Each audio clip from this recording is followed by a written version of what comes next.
તો દ્વારકામાં દિલ્હી કેન્દ્રીય સ્વાસ્થ્ય ટીમનું સરપ્રાઇઝ ચેકિંગ હાથ ધરવામાં આવ્યું। સરકારી જનરલ હોસ્પિટલમાં સરપ્રાઇઝ ચેકિંગ કરાયું। મુખ્ય અધિકારી વિક્રમ પગારિયા તેમની ટીમ દ્વારા ચેકિંગ હાથ ધરાયું। Building, blood bank, operation theatre બાબતે તપાસ હાથ ધરવામાં આવી।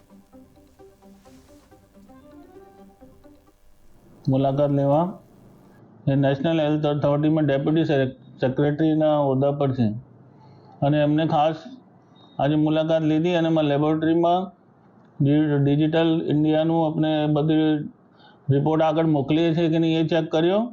પછી જે આભા કાર્ડ નીકળે છે, જે અમને બારી ઉપર નીકળે છે, આભા કાર્ડ નીકળે છે એ ચેક કર્યો અને PMJYનું કાર્ડ નીકળે છે, કઈ રીતે નીકળે છે એ બધું ચેક કર્યું અને બાકી ડિપાર્ટમેન્ટની મુલાકાત લીધી અને જે અમારી ખામીઓ છે, અમારે સ્ટાફની પૂર્તતા છે એ બાબતમાં મેં સાહેબને વાત કરી છે અને સાહેબને સંતોષકારક મુલાકાત લીધી છે અને સાહેબે અમને એશ્યોરન્સ આપ્યું છે કે આગળ જે કંઈ તકલીફ હશે હું સાહેબ આગળ પછી શું કરીએ। એ જગ્યા જનરલ સર્જન નથી, ખાલી અમે હું સાહેબને કીધું કે રેઝિડન્ટ ડૉક્ટર્સ ઉપર જ આ સાહેબ બે બેઠા છે, રેઝિડન્ટ ડૉક્ટર્સ જ છે, રેઝિડન્ટ ડૉક્ટર્સ ઉપર આખો હોસ્પિટલ ચાલે છે। પણ કોઈ વખત તો એ લોકો બી કહે ને કે ભાઈ કન્સલ્ટન્ટની જરૂર પડે તો અમારે પછી જામનગર મોકલવું જ પડે,